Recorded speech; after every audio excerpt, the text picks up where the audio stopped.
In this masterclass, we'll be focusing on EUS-guided tissue acquisition in solid mass lesions. In order to maximize success during EUS-guided tissue acquisition for solid mass lesions, we will be examining needle selection, sampling maneuvers, special circumstances, and specimen processing.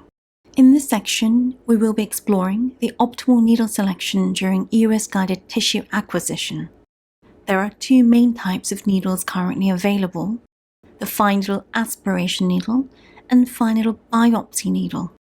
Fine needle aspiration needles are available in three different diameters: the 19 gauge, 22 gauge, and 25 gauge. The most commonly used needle sizes for fine needle aspiration are the 22 gauge and 25 gauge needles. Therefore, in order to determine the best needle size for EUS-guided fine needle aspiration, we conducted a randomized trial of 352 patients with solid pancreatic mass lesions. In this trial, patients were first randomized to either the 22 or 25 gauge FNA needle, followed by further randomization into either the use or no use of suction. The diagnostic adequacy of sample obtained for on-site evaluation was high for both 22 gauge and 25 gauge needles, ranging from 98 to 100%. However, the total number of passes required to obtain a diagnostically adequate sample was significantly higher for the 22 gauge needle when suction was used. The specimen bloodiness was also most severe when using the 22 gauge needle with suction. When comparing the diagnostic adequacy of cell block obtained for off-site assessment, the diagnostic adequacy was poor for both 22 gauge and 25 gauge needles, regardless of the use of suction, ranging from only 66% to 81%. Therefore, as we can see, fine needle aspiration has several limitations. Firstly, FNA outcomes are directly related to the method of specimen processing. FNA samples are excellent for on-site evaluation when on-site cytopathologists are available to render a diagnosis. However, the diagnostic adequacy of cell block is poor with FNA needles, which are required for off-site diagnosis and for conducting ancillary studies. Also, tissue containing tumor and stroma is optimal for personalized treatment. However, the FNA needle procures only a tumor aspirate, which yields a cytological sample only. Lastly, not all pathologists have the ability to interpret cytological samples. Four main types of fine needle biopsy needles are available. First is the Procore needle, which have a reverse bevel tip. Second, the Easy Shot 3 needle, which has a Mengele tip. Third is the Acquire needle, which has a Francine tip. And fourth is the Shark Core needle, which has a fork tip. In our next video, we'll be demonstrating EUS-guided fine needle aspiration and EUS-guided fine needle biopsy of a solid pancreatic mass lesion. A 42-year-old male was admitted with a 6-week history of epigastric pain. CT of the abdomen and pelvis revealed a 4 cm mass in the tail of the pancreas. Multiple liver lesions were also seen. An EUS examination was performed. From the gastric lumen, a 4 cm mass was identified in the tail of the pancreas. Multiple large lesions were also visualized in the liver. EUS-guided fine needle aspiration was performed via the transgastric route using a 22 gauge FNA needle. During fine needle aspiration, the fanning technique was used in order to sample multiple areas of the mass. The aspirated material was expressed onto slides and then smeared. The aspirate obtained using the FNA needle showed tissue mixed with blood, which is characteristic of an FNA sample. The slides were then air-dried and stained for on-site evaluation. Dedicated passes were also performed for cell block, which were collected in a methanol-based preservative solution. EUS-guided fine needle biopsy was performed using a 22 gauge FNB needle. The fanning technique was also used in order to sample multiple areas of the mass. For on-site evaluation, the material obtained using the FNB needle was expressed onto slides. The sample contained flecks of white tissue corresponding to histological material, which is characteristic of an FNB sample. The surface of the expressed tissue was then gently touched onto the slides, which were air-dried and stained. Dedicated passes were also performed for cell block and collected in a methanol-based solution. These two images show cytological aspirates examined for on-site evaluation, obtained using the FNA and FNB needles. The specimen on the left, obtained using the FNA needle, show very few scattered malignant cells. The specimen on the right, obtained using the FNB needle, show numerous malignant-appearing cells.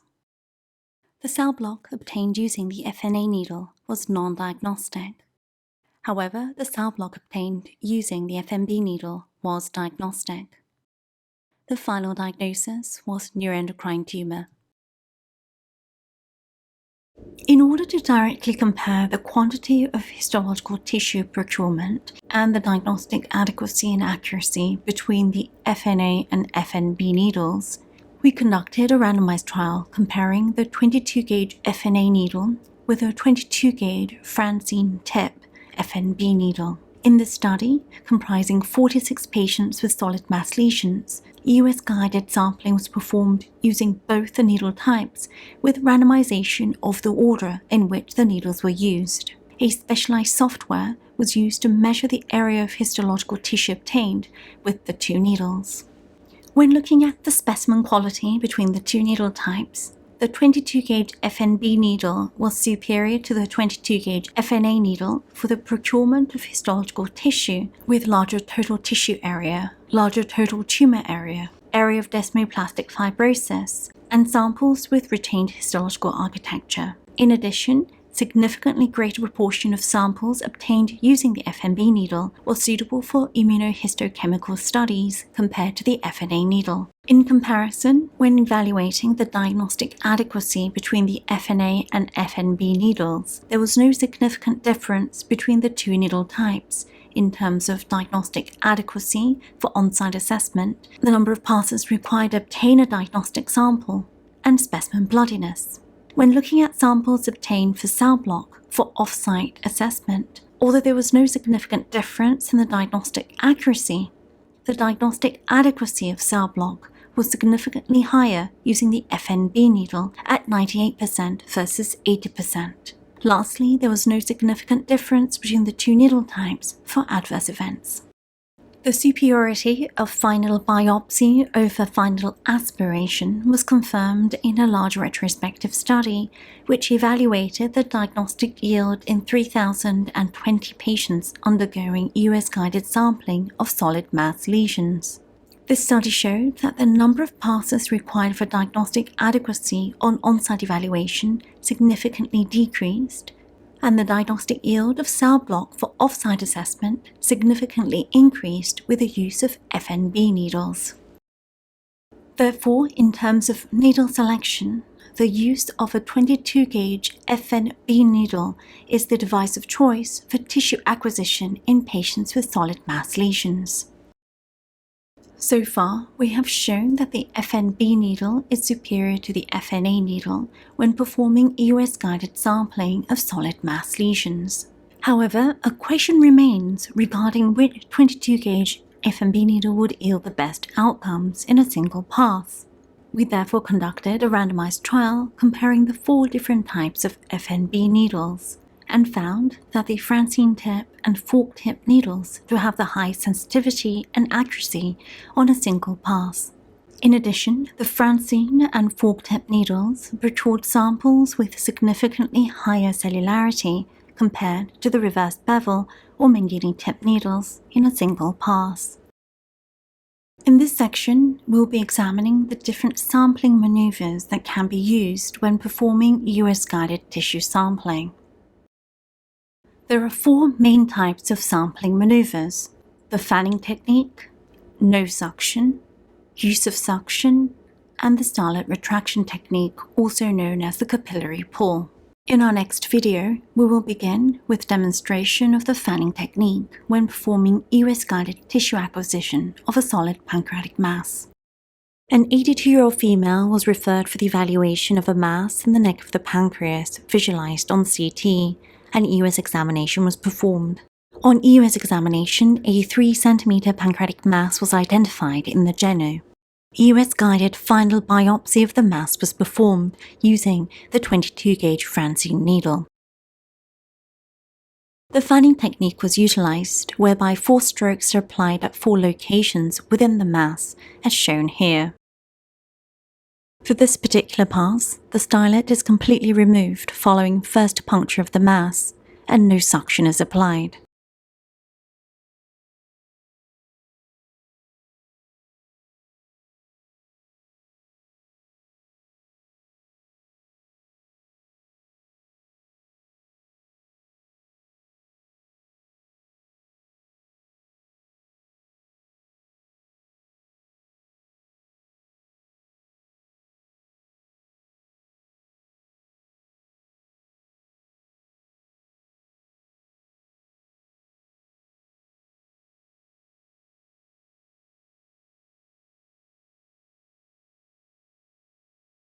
The biopsy specimen is then placed in 10% formalin and sent for processing and staining with H&E.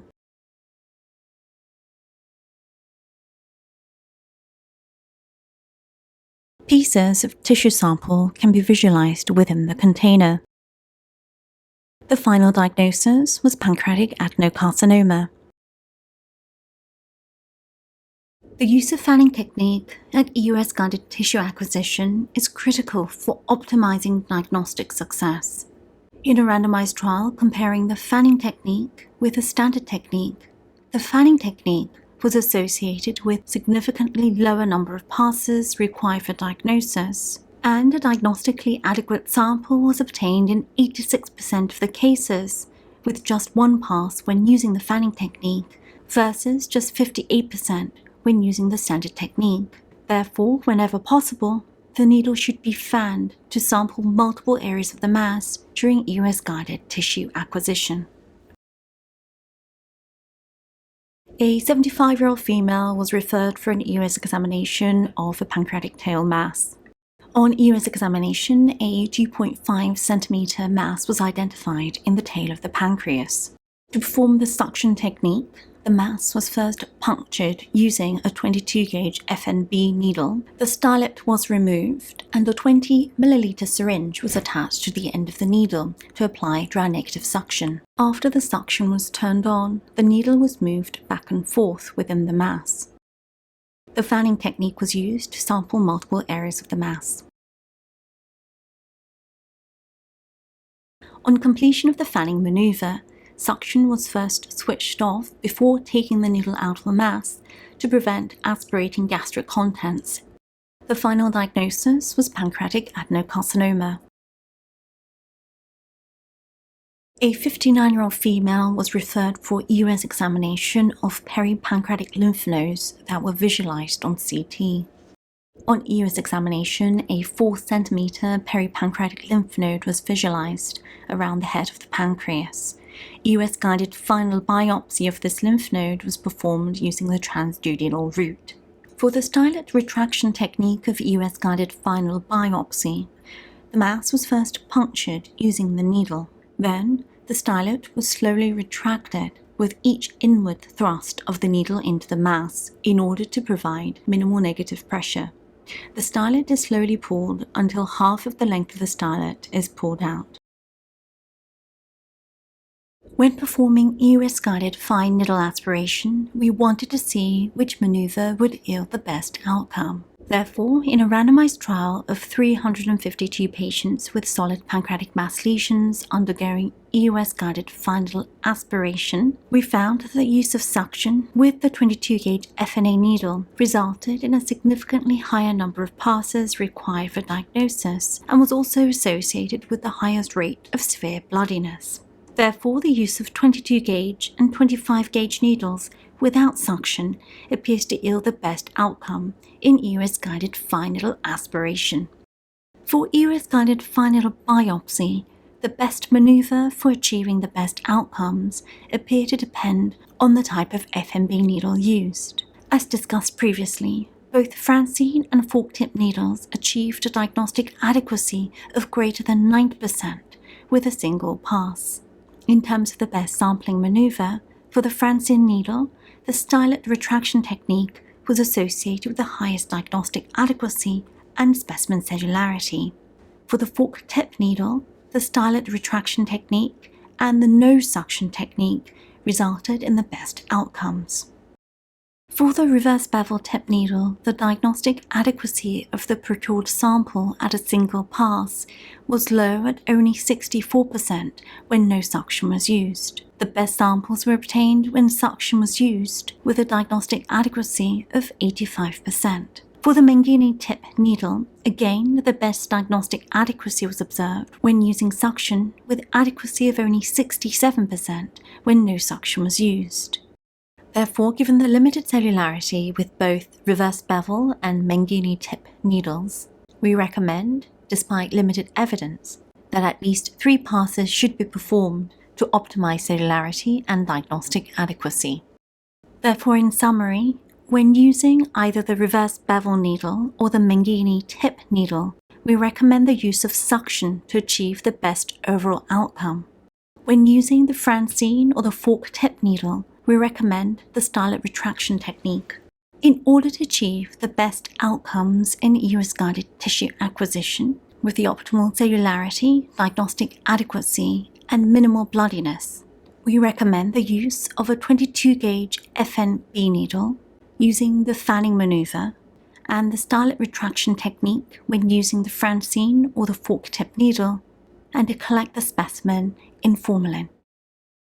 So when should we be using the FNA needle? 25-gauge FNA needles should be used when we are unable to stop anticoagulation and antiplatelet agents, when sampling bile duct mass lesions, especially without a stent, and pancreatic mass lesions in the unsert process, which are difficult to access due to sharp angulation. The 22-gauge FNA needle is ideal for aspirating pancreatic cysts that are less than 2 cm in size, and 19-gauge FNA needles have a role in aspiration of pancreatic cysts 2 cm or more in size, and for interventional EUS procedures. While we have made every effort to cover all important areas of EUS-guided tissue acquisition, this topic is very broad. Therefore, in this section, we will examine the commonly encountered challenges during EUS-guided tissue acquisition. We will now be covering the following topics: EUS-guided liver biopsy, EUS-guided sampling of intramural and submucosal lesions, EUS in chronic pancreatitis and autoimmune pancreatitis, sampling bile duct mass lesions, sampling unset mass lesions and challenging pancreatic mass lesions, techniques to minimize false negative diagnosis, and the role of repeat procedures. The 19-gauge FNB needle is ideal for performing EUS-guided liver biopsy, as we will now demonstrate in our next video. A 57-year-old male was referred for EUS-guided liver biopsy for elevated liver tests. There was no evidence of biliary obstruction on MRCP. On EUS examination, the main bile duct was normal. The liver parenchyma also appeared normal on EUS examination. EUS-guided liver biopsy was performed from the left lobe of the liver using a 19-gauge FNB needle. Before performing liver biopsy, an area of the parenchyma with no intervening vessels was first chosen. The needle was inserted into the liver parenchyma, and rapid thrusts were performed into the liver parenchyma with slow retraction of the needle in order to maximize the tissue yield. The fanning technique was also not performed in order to minimize the risk of bleeding.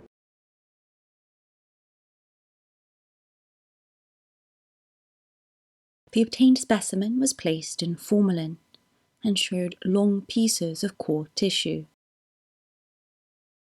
The biopsy sample contained 45 portal tracts and was consistent with a diagnosis of chronic hepatitis. These are some of the tips for performing EUS-guided liver biopsy. Avoid the fanning technique to minimize the risk of bleeding. Beware of intervening parenchymal vasculature. Sampling either the left or right lobe is acceptable. Perform rapid thrust of the needle into the parenchyma followed by slow retraction to maximize tissue yield. It is preferable to perform a single pass with no suction. Assess the tissue sample first and then decide on the need for a second pass or the need for suction.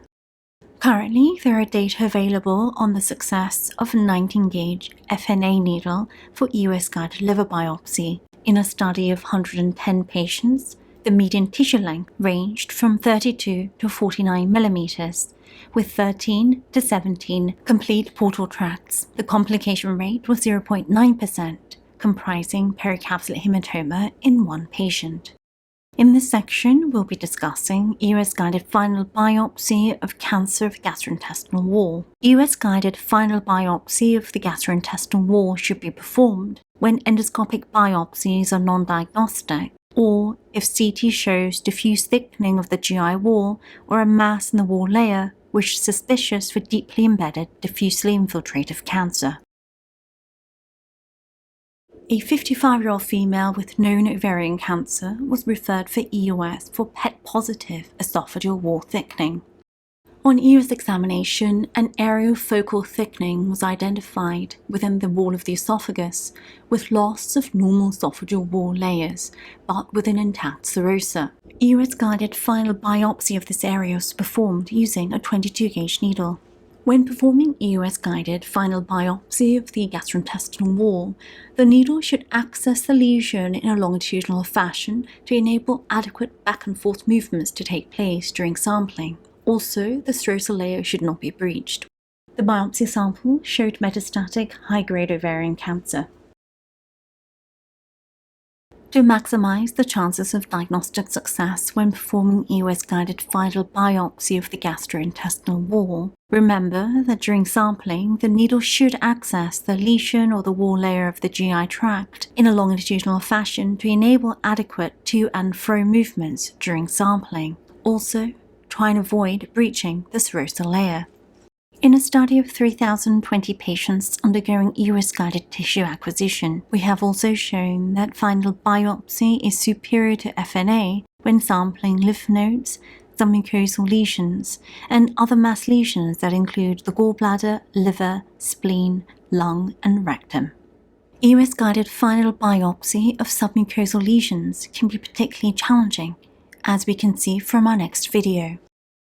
A 54-year-old male was referred for EUS evaluation of a gastric subepithelial lesion. On EUS examination, a 27mm heterogeneous submucosal lesion arising from the muscularis propria was visualized. When performing EUS-guided final biopsy using a 22-gauge needle, the needle kept bouncing off the surface of the lesion rather than penetrating the mass.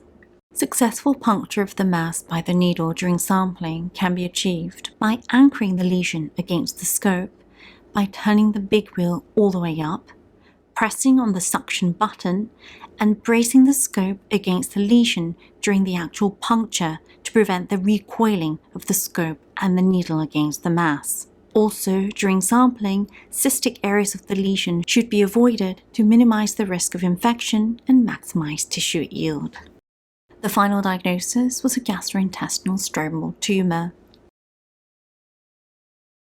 Diagnosing cancer in the setting of chronic pancreatitis can be very challenging due to the presence of lobulations, which can look very similar to a mass found in pancreatic cancer. Therefore, not surprisingly, the sensitivity for diagnosing pancreatic cancer when performing EUS-guided tissue acquisition is significantly decreased in the setting of chronic pancreatitis. Therefore, when performing EUS-guided tissue acquisition in a patient with chronic pancreatitis, consider the use of suction if the tissue yield is low, and if the clinical suspicion for pancreatic cancer is high, consider the use of EUS elastography, contrast-enhanced EUS, the use of rapid on-site evaluation, and if needed, repeating the EUS. A 73-year-old male was admitted with abdominal pain and weight loss. CT showed pancreatic atrophy. He was referred for EUS for further evaluation. With the endoscope located within the gastric lumen, the pancreatic body and tail were visualized. There were features of moderate to severe chronic pancreatitis characterized by lobularity, atrophy, hyperechoic stranding, and hypoechoic foci. The echoendoscope was then advanced to the duodenal bulb in order to visualize the head of the pancreas.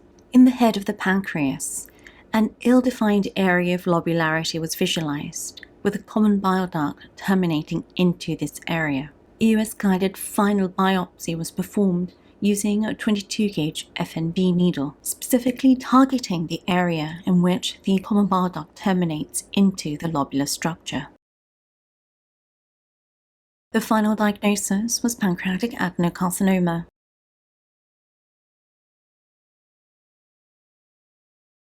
A 58-year-old male was admitted with obstructive jaundice and underwent an ERCP with biliary stent placement for biliary stricture. The patient was then referred for EUS for further evaluation. On EUS examination, the pancreas appeared hypoechoic and lobular. The main pancreatic duct was of normal diameter, with no strictures or dilatation. When the echoendoscope was advanced to the duodenal bulb, the bile duct stent was visualized. Also, the wall of the common bile duct appeared thickened and was able to be traced distally to an area of the common bile duct stricture in the region of the head of the pancreas. Which area of the pancreas should be sampled? A. Genu. B. Head. C. Body. D. Tail. What is the needle of choice for EUS-guided sampling? A. 22-gauge FNA needle. B. 22-gauge FNB needle. C. 25-gauge FNA needle. D. 25-gauge FNB needle. The head of the pancreas was sampled using a 22-gauge needle using the fanning technique. Great care was taken during sampling to avoid the main pancreatic duct with the needle to minimize the risk of post-procedure pancreatitis. In patients with a suspected autoimmune pancreatitis, the head of the pancreas is sampled because in this area, the cross-sectional area of the parenchyma without having the pancreatic duct coursing through it is the greatest, thus making it the easiest and safest area to sample without traversing the pancreatic duct with the needle. The final diagnosis was autoimmune pancreatitis. Here are some of the tips for performing EUS-guided sampling in autoimmune pancreatitis. The pancreatic duct should not be traversed with a needle during sampling. The needle of choice is a 22-gauge FNB needle to optimize diagnostic adequacy and accuracy. Also, consider the administration of rectal indomethacin to minimize the risk of post-FNA pancreatitis, although the data are lacking. EUS-guided sampling of bile duct lesions can be challenging. Sampling a distal or mid-common bile duct mass can be approached in the same way as EUS-guided final biopsy of a pancreatic head mass. However, biliary mass lesions located in the proximal bile duct or the hilar region can be more challenging, as it can be a blind spot on EUS. Therefore, if proximal lesions are not visualized on EUS, or if final aspiration or biopsy is non-diagnostic, the patient will require ERCP with single-operator cholangioscopy-guided biopsies for diagnosis. A 65-year-old female was admitted with obstructive jaundice. CT showed a distal common bile duct stricture and a dilated biliary system. The patient underwent an EUS, which showed a bile duct mass. However, the EUS-guided final aspiration was non-diagnostic. The patient then underwent an ERCP, which revealed a common bile duct stricture. However, single-operator cholangioscopy-guided biopsies were also non-diagnostic. A plastic biliary stent was placed, with plans for repeat EUS and ERCP. A repeat EUS was performed. On EUS, a diffusely irregular and ill-defined mass was seen in the region of the distal common bile duct, with a previously placed plastic stent coursing through the mass. There was also loss of the interface between the portal vein and the mass, concerning for tumor invasion. Due to the prior history of non-diagnostic EUS-guided final aspiration, ERCP was then performed, and a cholangiogram was obtained. The cholangiogram showed the location of the biliary stricture, which could then be accurately targeted during EUS-guided final biopsy in order to optimize the diagnostic yield.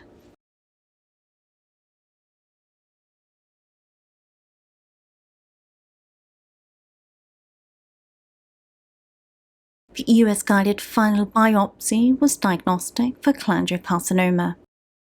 Now let's focus on EUS-guided final biopsy of a hilar mass. A 48-year-old female was admitted with jaundice and abdominal pain. CT showed a hilar mass and intrahepatic ductal dilatation. A biliary stent was placed by the referring physician for hilar stricture, and the patient was transferred for further evaluation. On EUS examination from the duodenal bulb, the main pancreatic duct was normal and a plastic biliary stent was visualized within the common bile duct. The echoendoscope was then gently torqued in an anti-clockwise fashion in order to trace the common bile duct proximally until the gallbladder was identified. A mass was then seen in the hilar region of the bile duct. EUS-guided final biopsy of the mass was then performed using a 22-gauge FNB needle. The echoendoscope was in a long scope position to provide more stability to the echoendoscope in order to facilitate sampling. The final diagnosis was cholangiocarcinoma. Here are some special considerations when performing EUS of the pancreas. Station-based approach is important in all EUS examinations of the pancreas. If this is not performed, lesions can be missed. Station 1 is when the echoendoscope is passed to the second portion of the duodenum to visualize the ansonate process. In Station 2, the echoendoscope is at the level of the papilla. In Station 3, the echoendoscope is located in the duodenal bulb to visualize the head of the pancreas. In Station 4, the echoendoscope is located in the stomach to visualize the body and tail of the pancreas. A 58-year-old female with epigastric pain was referred for EUS. The CT of the abdomen and pelvis was normal. The echoendoscope was first advanced into the gastric lumen to visualize the neck, body, and tail of the pancreas. The pancreatic parenchyma in the neck, body, and tail of the pancreas was normal, with a normal-sized pancreatic duct. However, a 10 mm peripancreatic lymph node was visualized, adjacent to the neck of the pancreas. The echoendoscope was then advanced to the first portion of the duodenum. The head of the pancreas was normal, and the common bile duct and the pancreatic duct were of normal diameter. The echoendoscope was then advanced to the second portion of the duodenum to perform the ansonate pull-through maneuver. With the echoendoscope in the second portion of the duodenum, the aorta is first located as a structure passing diagonally across the screen. The scope is then torqued clockwise and pulled back gently until the ampulla, pancreatic duct, and common bile duct come into view. The scope is then torqued very gently, clockwise and anti-clockwise, to examine the entire ansonate process. In this patient, only when performing the ansonate pull-through, a 15 mm by 10 mm solid mass lesion was visualized, confined to the ventral annulaga. The mass was sampled using a 22-gauge needle and the fanning technique. The final diagnosis was a neuroendocrine tumor. This case highlights the importance of performing a station-based approach in every exam that includes the ansonate pull-through maneuver in order to image the ansonate process and complete the pancreas examination. Otherwise, lesions can be missed. Some technical aspects that one should focus on when sampling small ansonate mass lesions in the pancreas. A 66-year-old male was admitted with obstructive jaundice. CT showed a mass in the ansonate process of the pancreas. An EUS-guided final biopsy of the mass was performed using a 22-gauge FNB needle. However, the cytology was indeterminate for malignancy. An ERCP was performed with placement of a plastic biliary stent for a biliary stricture, and then EUS was repeated 2 weeks later.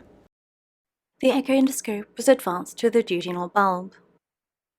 The previously placed biliary stent could be seen in the common bile duct. The head of the pancreas was normal. The echoendoscope was then advanced to the second portion of the duodenum in order to visualize the ansonate process of the pancreas. A 1 cm mass was visualized in the ansonate process. In order to minimize the acute angulation of the echoendoscope, which can prevent easy passage of the needle during an EUS-FNA, the echoendoscope was shortened so that it was in a relatively straight position in the second portion of the duodenum.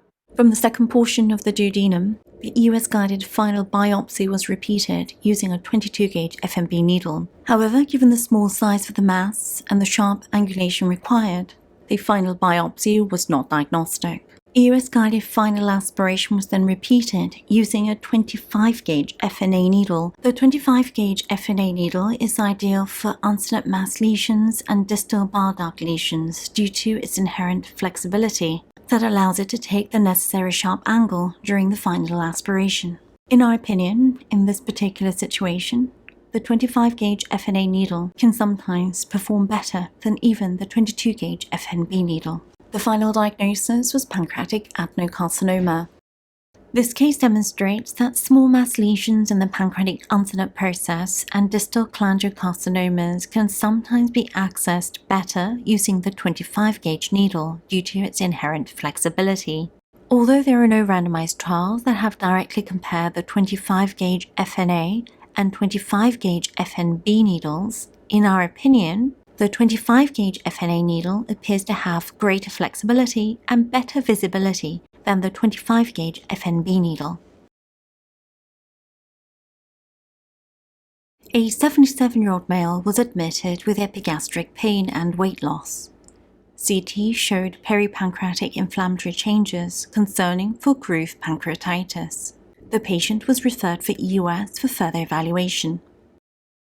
The echoendoscope was first advanced to the gastric lumen. The pancreatic parenchyma in the body and tail of the pancreas was normal, as was the pancreatic duct. The left lobe of the liver was also visualized, which was normal. The echoendoscope was then advanced to the duodenal bulb to visualize the head of the pancreas. The pancreatic parenchyma in the head of the pancreas was normal, with a normal pancreatic duct. The echoendoscope was then advanced to the second portion of the duodenum, which was slightly challenging due to the presence of mild duodenal narrowing. On examination of the unstenotic process from the second portion of the duodenum on unstenotic pull-through maneuver, there was an area of heterogeneity with hyperechoic foci in the unstenotic process, suggestive of inflammation. Given the focal nature of this abnormal area, EUS-guided final biopsy was performed using a 22-gauge FNB needle. The final diagnosis was pancreatic adenocarcinoma. What is the next step in management? A. Refer to a pancreatic surgeon. B. Refer to an oncologist. C. Perform an MRI of the abdomen. D. Continue the EUS examination. In order to complete the EUS examination, the right lobe of the liver was examined from the duodenal bulb, which revealed a 6 mm hypoechoic lesion. EUS-guided final biopsy of the lesion was performed.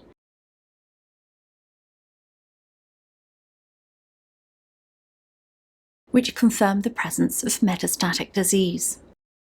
An important takeaway from our last case is that a thorough examination of the pancreas is incomplete unless the liver is visualized, because 2.3% of metastatic lesions to the liver can be missed on CT. A 70-year-old female with history of renal cell carcinoma who underwent a nephrectomy 9 years ago was referred for evaluation of incidental pancreatic body cysts seen on CT. The patient was asymptomatic. On examination of the pancreas, multiple solid pancreatic mass lesions were visualized throughout the entire pancreas.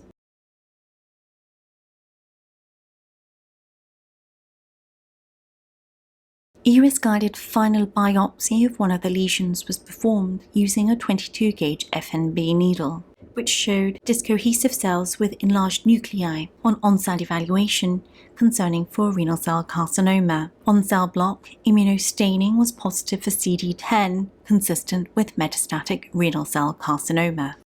This case highlights the importance of performing a thorough station-based examination of the pancreas so that synchronous pancreatic lesions are not missed.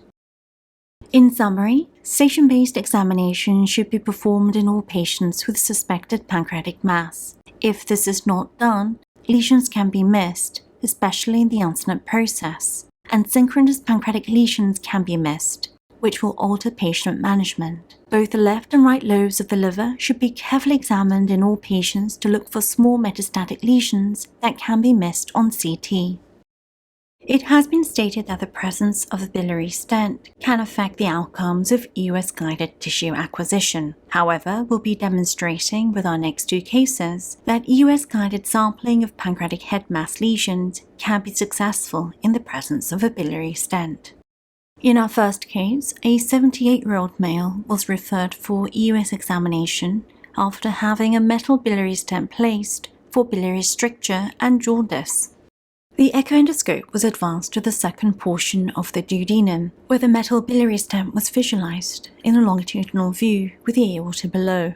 Starting at the distal end of the stent, the echoendoscope was torqued to either side of the stent, and by this gentle torquing maneuver, a hypoechoic irregular mass was visualized. EUS-guided final biopsy using a 22-gauge needle was performed using the fanning technique.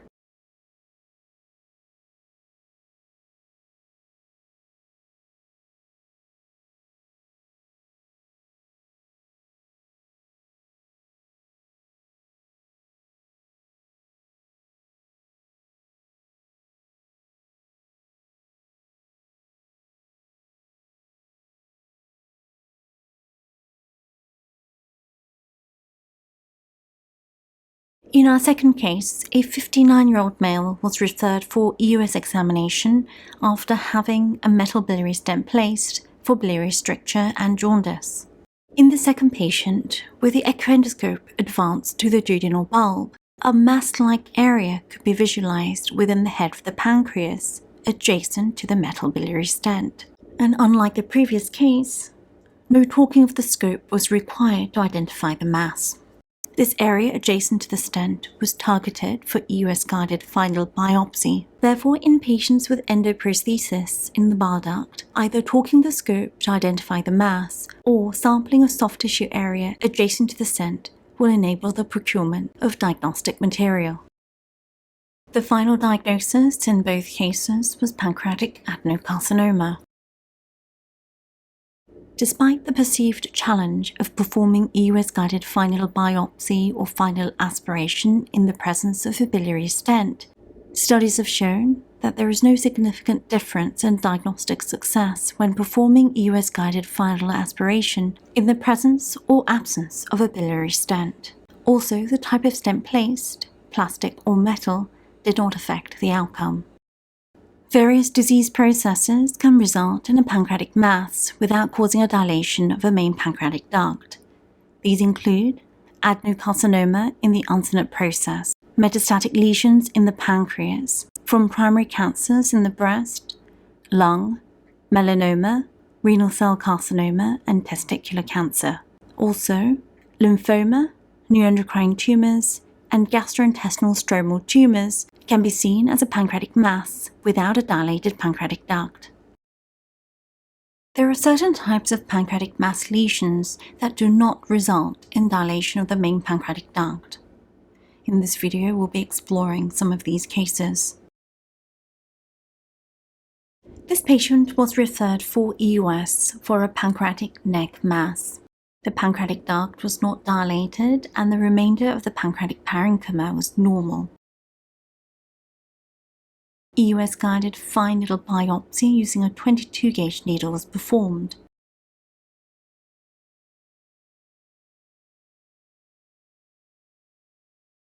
The final diagnosis was a primary pancreatic lymphoma. This patient was referred for EUS examination of a pancreatic body mass. On EUS examination, a 2 cm mass was seen in the body of the pancreas. The remainder of pancreatic parenchyma was normal and the pancreatic duct was not dilated. An EUS-guided final biopsy using a 22-gauge needle was performed, which was diagnostic for a neuroendocrine tumor. This patient had a history of melanoma that was resected 1 year previously. On EUS, a 3.5 cm mass was seen in the region of the head of the pancreas. The adjacent pancreatic parenchyma was normal and the pancreatic duct was not dilated. EUS-guided final biopsy using a 22-gauge needle was performed. and the final diagnosis was metastatic melanoma. This patient underwent an EUS examination for a pancreatic tail mass. The remainder of the pancreatic parenchyma was normal and the pancreatic duct was not dilated. EUS-guided final biopsy of the mass using a 22-gauge needle was performed, which was diagnostic for a gastrointestinal stromal tumor. False negative or indeterminate diagnosis can be minimized during EUS-guided tissue acquisition by following a few simple rules. If the mass is ill-defined or diffusely infiltrative, sample the area of duct cutoff. Target the area with uniform hypoechogenicity. Avoid sampling using a 19-gauge needle. If the tissue yield is low, change from a 25-gauge to a 22-gauge needle. Consider changing the needle if the specimen is bloody or if the tissue yield is low. A 77-year-old female was referred for EUS examination of a suspected pancreatic mass. ERCP with biliary stent placement was already performed for jaundice and biliary stricture in this patient. On EUS examination, an ill-defined mass-like area was visualized in the region of the pancreatic head. The main pancreatic duct and common bile duct were seen arising from this ill-defined area, and the ducts appeared to have a cut-off appearance as they were traced distally into this ill-defined area. EUS-guided final biopsy of this ill-defined area was performed.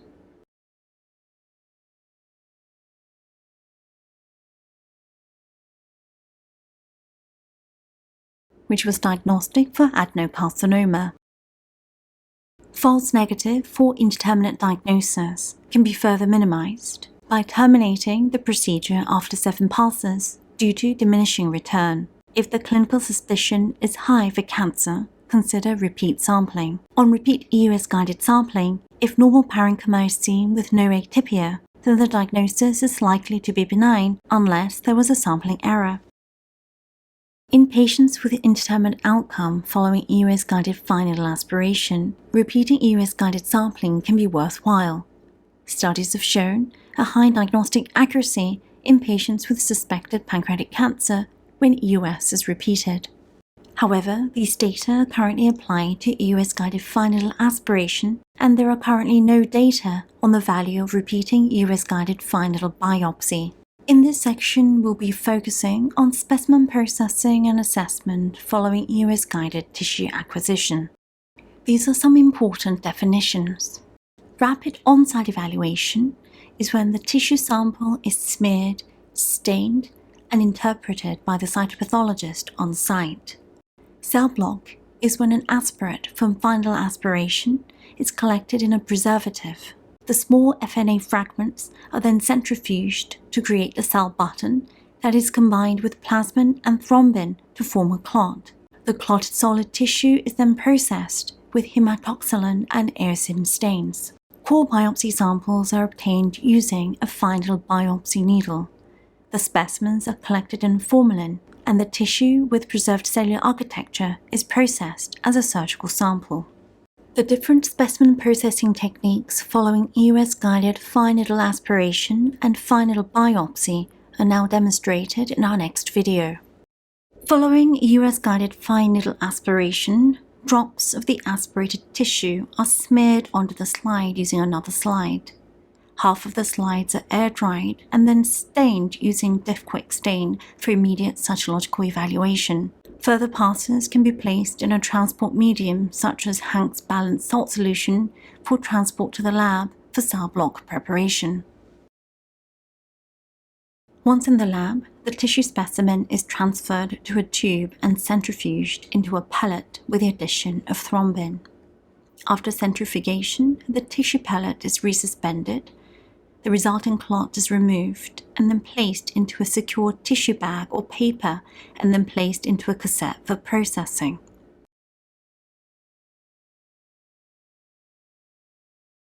After processing, the tissue is embedded in paraffin and sections are cut and placed onto clean glass slides.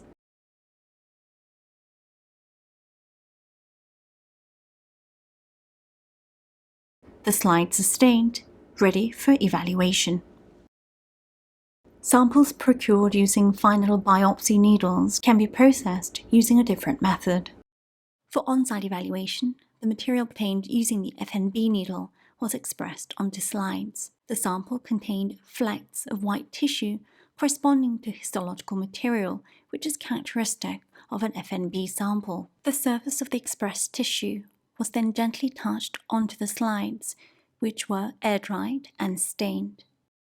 The biopsy specimen is then placed in 10% formalin and sent for processing and staining with H&E.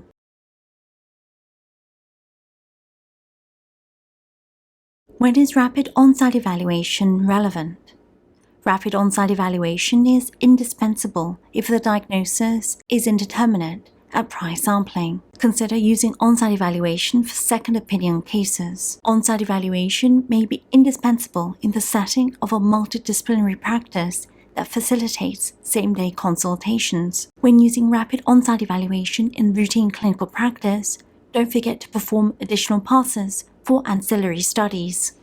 In a small study comprising 6 endosonographers with minimal cytopathology experience, we evaluated the impact of an intensive 2-day training program to educate endosonographers in EUS-guided cytopathology. On completion of this 2-day training program, the ability to assess for specimen adequacy, sample interpretation, specimen processing, and rendering a preliminary diagnosis all significantly improved.